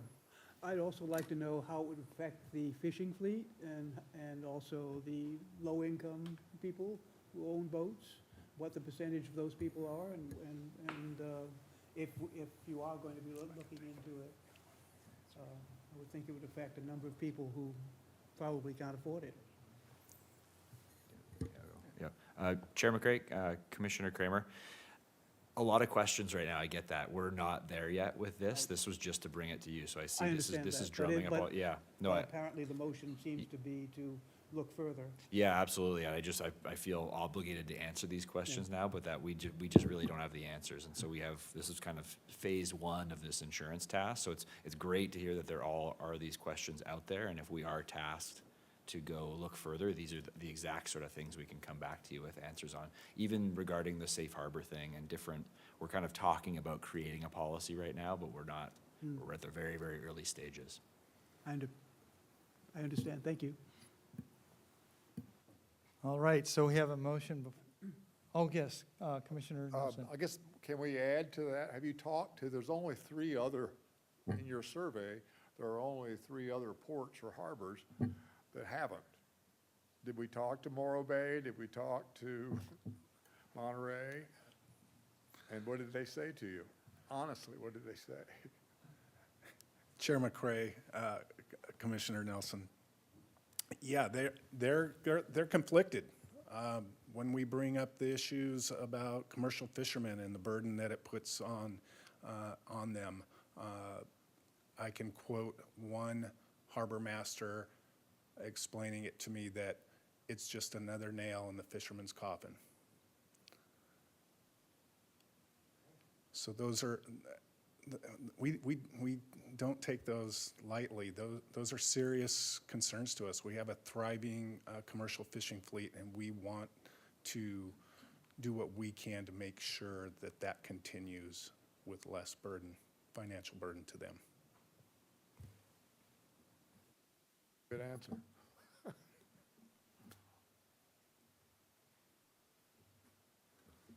All right, looking around the dais. So we have a motion and a second before us. If there's no further discussion, I'll call the question. Commissioner Hanrahan? I'm going to recuse myself. Commissioner Nelson? Yes. Commissioner Stanwyck? Yes. Commissioner Stedman? Yes. Commissioner Anderson? Yes. Commissioner Kramer? Yes. Chair McCray? Yes. That's a unanimous yes with one recusal. All right, so that brings us to the next item on the agenda. So item 9 is some proposed amendments to the license agreement with the Santa Barbara Youth Sailing Foundation. And I'll turn to staff. Good evening, Commissioners. The item before you today, as was stated by Chair McCray, is proposed license amendment with the Santa Barbara Youth Sailing Foundation. The Youth Sailing Foundation has been in the harbor since 1968, and they are an ocean-dependent use as defined in the local coastal plan. This is the existing site, just to get your bearings straight. So as you walk into Marina One, they're right off to the right. This is their current dock space. And they currently occupy about 2,500 square feet in Marina One, and the space is used as a dock facility and dry boat storage area for the Youth Sailing Foundation and its sailing lessons and activities. Here's another close-up shot, and you'll realize why I'm giving you that. So, they came to us, about a year and a half ago with ideas to improve their space. Going back one slide, the existing shed area here, there's one shed, there's two sheds, there's a shed back here. They just kind of cobbled things together. When the kids come down and do their instruction, there's backpacks everywhere. They just don't have enough space. So they came to us and asked if they could pursue a new design for their space, and so they are currently going through the city's design review as well as the building permit process.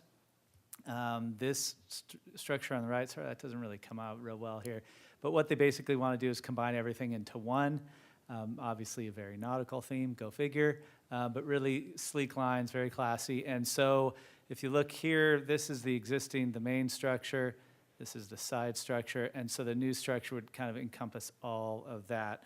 The current structures are about anywhere from 180 to 200 square feet combined.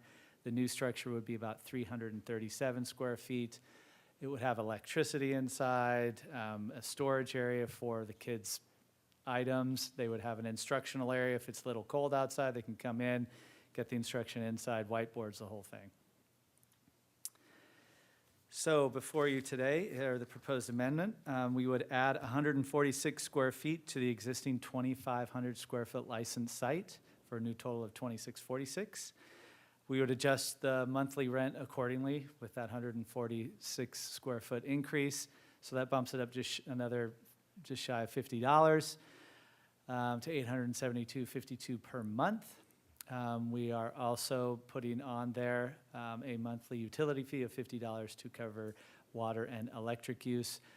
We looked into the idea of putting in a water meter, and that is amazingly expensive, especially for a group that doesn't use a whole lot of water. It would just take a long time to recoup that. So we opted for this instead. We want to keep them up and running. And then all other license terms remain the same. As far as the coastal land use plan compliance, they are considered ocean dependent per our 5-year review of uses in the harbor commercial zone. The harbor currently includes 20 ocean dependent uses, occupying about just shy of 16,000 square feet of industrial space and 176,000 square feet of exterior space. The proposed uses by the Santa Barbara Youth Sailing Foundation meet the waterfront's leasing priorities and conform to the city's coastal use plan, and I should let you know that their current plan is to, they're right at the tail end of going through the design review process and permitting process, and their plan would be to begin construction after their busy summer months. So they go through summer with their summer camps and things like that, and then start construction in September, October. They plan on spending, it looks like it's going to be about anywhere from $80,000 to $100,000 on this new facility. So with that, I'm happy to answer any questions. I'm looking around for questions. So seeing no questions, do we have any public comment on this? I don't have any speaker slips for this item, and there's nobody with their hand raised at this time. Thank you very much. So that would conclude public comment. So this is an action item. We are asked to recommend adoption of this to City Council. And so I'm looking for a motion.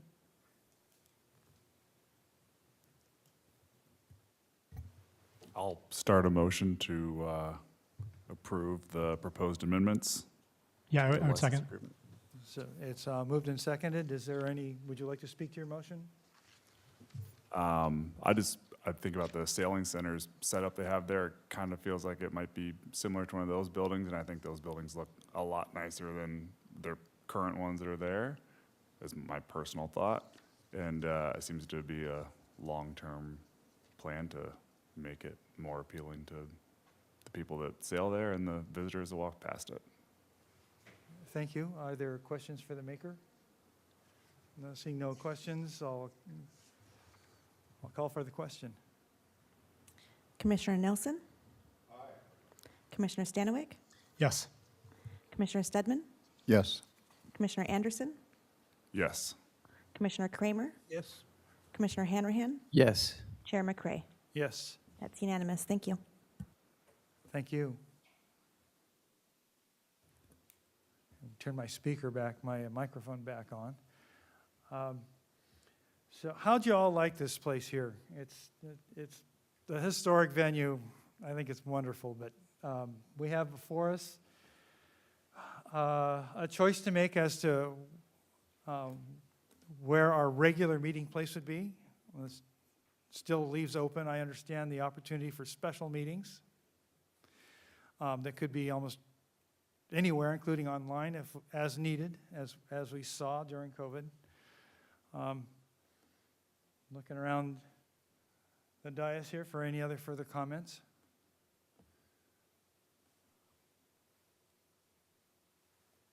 I'm not seeing any. So then I'll look for somebody to suggest where we should be, where we should be calling home. This would get my vote. The only consideration I have is the timing is unfortunate. I don't know if there's any other, I know people are akin to Thursdays that have been here for a while. I don't know if there's another day of the week that would open up a 5:30 slot, would be something I would consider. But in terms of the location itself, this would get my vote. All right, so that's kind of a discussion or question thing, so I'll move it back to that and let folks kind of talk to staff about all the options that there might be, if there are any other time options for this venue. Yeah, Commissioner, or Chair McCray, I don't have those offhand. I think we looked at those a while back, and a lot's been moving right now with all meetings coming back from COVID. So a lot of boards and commissions are meeting in person now. Gephardt Room and here are both pretty desirable for their audio, video, and everything they provide. So the only two that we're holding open right now are these kind of two slots, the status quo or the anytime after 4:30 in the Gephardt Room. We can definitely go with those, or we can go back and look again if you are open to another day. But original direction was that we were not open to another day, but we can definitely go back to the drawing board if there's a desire to meet 5:35 or earlier, essentially. Well, I'm completely in favor of this day, and the third Thursday works. It's historic. People know to come here. People who do come here don't come here often, so it's easy to mix them up. by moving around too much, I think, so that's my feeling. Commissioner Stedman? Oh, I would agree with both Commissioner Anderson and Chair McCray on the location and the time. I mean, I've been a part of this commission for 5 years, and I never thought twice about showing up at 6:30. I think COVID, however, changed the game. So, now we have new considerations in front of us, and I respect that. And also the fact that, staff has to commute, to this meeting site. So, I want to give that consideration as well. But if I had to vote on it, right at this moment, I'd say 6:30 Thursdays, the third Thursday in this room. I agree.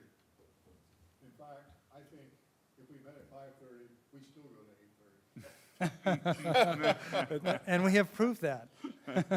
And some. That's very true. Yeah, I agree. If we had a vote on it right now, I would vote in favor of third Thursdays at 6:30 as well. All right, so I'm looking for a motion. It sounds like there's one out there. If you guys are chicken, I'll make it. I move that status quo. I love this place. And just because it takes us till 6:30 to get started, well, it makes it easier for me to not be late. I'll second that motion. All right, it's been moved and seconded. I think I've spoken enough to my motion already. If there are no further questions or discussion, I'll call the question. Commissioner Stanwyck? Yes. Commissioner Stedman? Yes. Commissioner Anderson? Yes. Commissioner Kramer? No.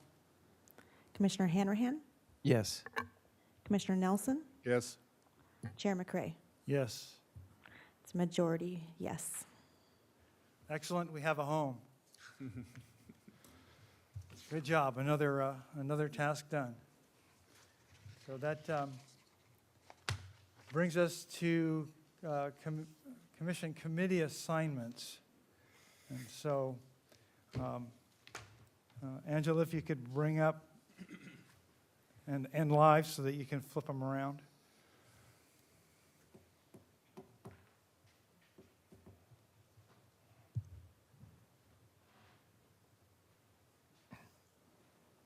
And Chair McRae, Harbor Commission, there were really two reasons for bringing this back.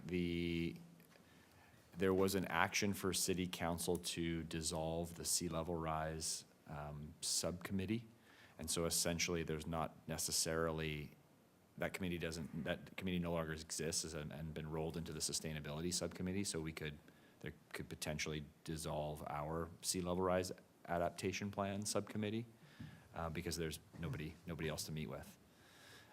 And additionally, there was a request from Commissioner Kramer to remove herself from the cruise ship subcommittee.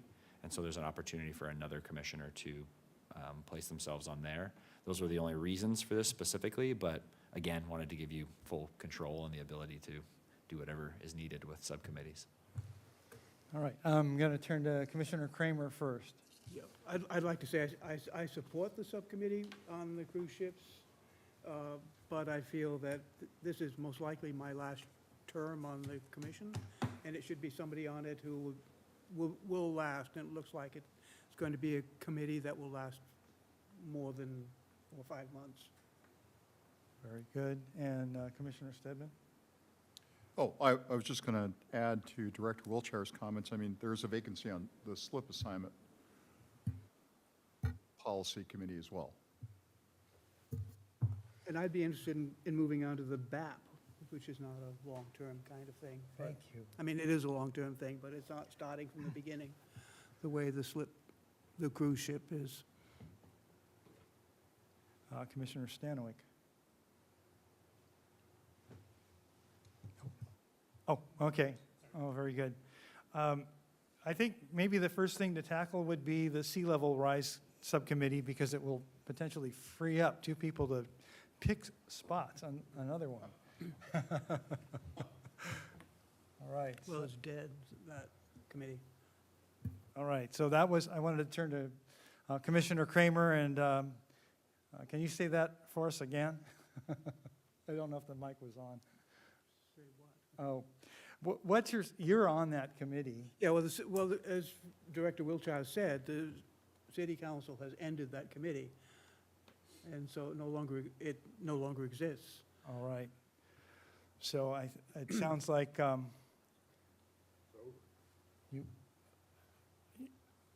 we want to go ahead and terminate the Sea Level Rise Adaptation Plan Subcommittee.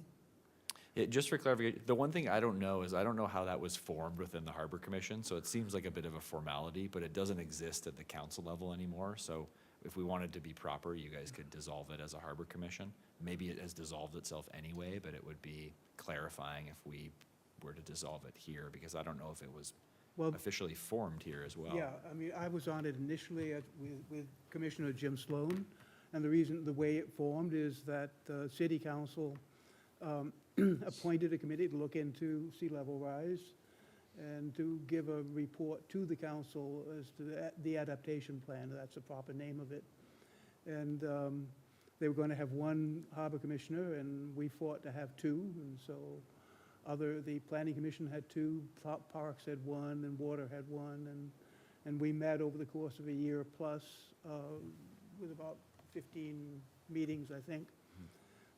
And it was extremely interesting, and the council decided that this should go under the council committee of the Sustainability Committee, I believe it is, and that there's no reason to, since there is an adaptation plan, there's no reason to have a committee for it.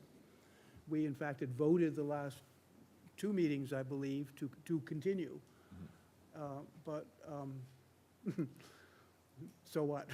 Yeah, no, it sounds like that it was a council action, not a Harbor Commission to form this, so it may have just handled itself. I don't know if it's up to the Harbor Commission anymore Right. to dissolve, I mean, if the because council. commission, I mean, if the committee remains, I mean, you know, it won't meet. So, I'd like to dissolve myself from the subcommittee. Okay, so I would move that we disband the Sea Level Rise Adaptation Plan Subcommittee of the Santa Barbara Harbor Commission inasmuch as it's no longer needed, and I'm looking for a second. Second. It's been moved and seconded, and I'm going to call for a voice vote, and if for some reason it's less than unanimous, we'll go back through with a roll call vote. All those in favor of disbanding the Sea Level Rise Adaptation Plan Subcommittee of the Santa Barbara Harbor Commission signify by saying aye. Aye. Aye. Any opposed? I hear nothing. And are there any abstentions? So the measure passes unanimously. And so now we've got two commissioners that are freed up from a job. And Betsy Kramer has already volunteered for the BAPCUP subcommittee. Thank you very much. We have a cruise ship subcommittee with just two folks on it. We can have another one. I volunteer for the cruise ship Okay. subcommittee. All right. And then we have the slip assignment policy subcommittee, which has just two members on it. Anybody else want to lend a hand there? It looks like we're good here. It looks like that concludes this item. And so I'm looking, Okay. go ahead. I was just going to say, if you wanted to make a motion to just approve it as it is All on the right, screen. all it's- right. So I'm looking for a motion to approve the current commission's subcommittee assignments. I make a motion to approve the current committee assignments. Very good. And a second? Seconded. Moved and seconded. Another roll call vote, expecting unanimity. All those in favor of the current committee assignments as they stand on the screen before us signify by saying aye. Aye. Those opposed? None opposed? Abstentions? No abstentions. The measure passes unanimously. All right. We're moving on to subcommittee reports, and I understand we actually have one. No, I decided in the interest interest of friendship. My commissioner, I think I'll do my report in writing and send it to you. Oh, very We had a good. great meeting, but I'll send it in writing. Okay, thank you very much. Very well. And so are there any commission and staff communications? Oh, sorry. We do have, Yeah, a quick report from our first meeting of the ad hoc committee on cruise ships on May 3rd. Commissioners Kramer, Anderson, and Waterfront Public Communications Manager Chris Bell joined, we joined together for an organizational meeting to discuss several goals and objectives of that committee, which we distilled into a few points that are still under discussion. These are not firmed, but these are some of the things that we are looking at. Providing citizens of Santa Barbara with an opportunity to voice their opinions and perspectives, both positive and negative, about the cruise ship program, for the Santa Barbara community to feel heard about the topic. We'd like to work closely with waterfront staff to research and create informative documents intended for public consumption that provides clear, fact-based answers to the questions about cruise ships. And lastly, we would seek to present our research and public input to the larger Harbor Commission and Waterfront Management for their consideration. Our next proposed organizational meeting is Wednesday of next week, the 25th, at 4 p.m. at the Waterfront Classroom meeting. That will largely be organizational for our newly joined commissioner to be, go ahead. Sure, I think I might have pointed out that Wednesdays are generally not a good day for me. Oh, for you. I'm generally always in Southern California on Wednesdays. Okay, so we'll revisit the best You time might. to meet with. Otherwise, I'll just be absent from all the proceedings. We'll have to zoom So- you in. So we'll revisit that date, and our plan is to organize a public information and comment meeting for sometime later this summer, hopefully in June or July. That is all. very good. Are there, all right. So that brings us to staff communications. Nothing on our end tonight. Good meeting. And I'm looking across the dais, I see one light, but I think it's a legacy. All right. So it's come to the time where I know we all want to stay here, but I'm looking for a motion to adjourn. Motion to adjourn the Harbor Commission meeting. Yes. And second. So we've moved and seconded. All those in favor signify by saying aye. Aye. Aye. Any opposed? Abstentions? And we are adjourned. Thank you very much. Oh, and I get to use the gavel. Thank you, Chair.